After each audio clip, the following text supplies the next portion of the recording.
Welcome to episode 2 of Making of My Studio.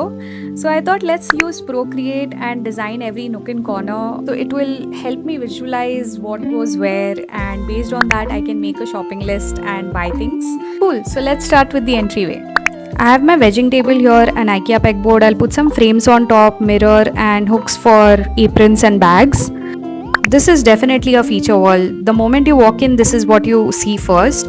The window gets a sheer curtain, hanging plants. The corner unit is basically a wardrobe. I'll put some wallpaper below the window and workshop table and my pottery wheel. This wall is purely for storage, 6 shelves and might have 2 wheels.